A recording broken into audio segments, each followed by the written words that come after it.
ডেটটা দেওয়াতে অনেকে 2006 সালে 8 সালে 10 সালে এসছে, তাদের কি হয়? এটা তো আতঙ্কেরই বিষয়। আমাদের প্রতিশ্রুতি দিয়েছে, আমাদের রোহিঙ্গা বলছে, আমাদের মুসলমান বলছে, আমাদের জিহাদি বলছে, এই করছে আর কি করা। এটা ভাগ হয়েছিল, আগামীকাল শুনলেন ওই গঙ্গার ওই বারটা হচ্ছে ভারত, এই বারটা পাকিস্তান বা আফগানিস্তান হয়ে গেল।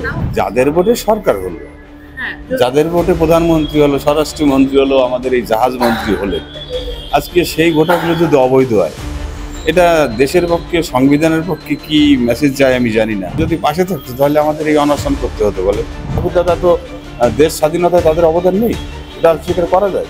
আজকে আমরা তার সন্তান, নাতিপতি, আমাদের দেশ কোনটা আমরা বলতে পারছি। নাম সবথেকে বেশি বাদ যাবে এসআইআর এর ফলে, এরকম একটা হিড়িক উঠেছে। হ্যাঁ, তো কি বলবেন, কতটা আতঙ্কিত আপনারা মুখে? এটা তো বুঝতে পারছেন, কাট অফ ডেট দিয়ে এসআইআর হচ্ছে 2002।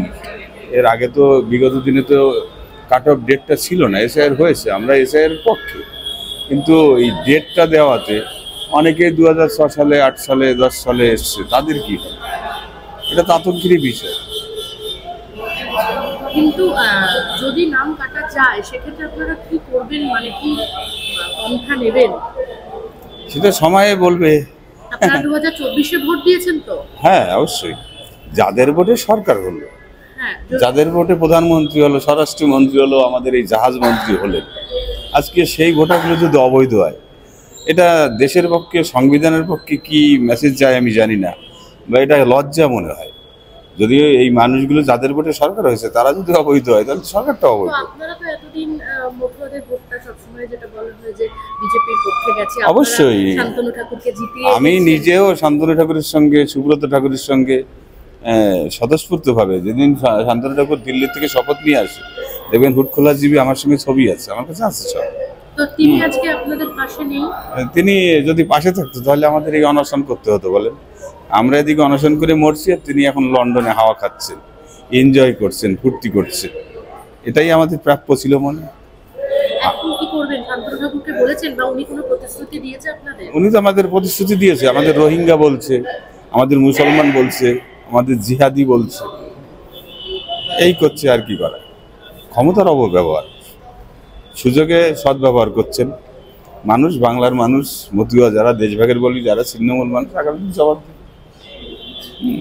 সবুরে ফল মিষ্টি হয়। তার উপরে ভরসা রয়েছে, কতটা আশা রয়েছে? ভরসা আমরা কাউকেই পাচ্ছি না। আমি ব্যক্তিগতভাবে কোনো রাজনীতি করি না।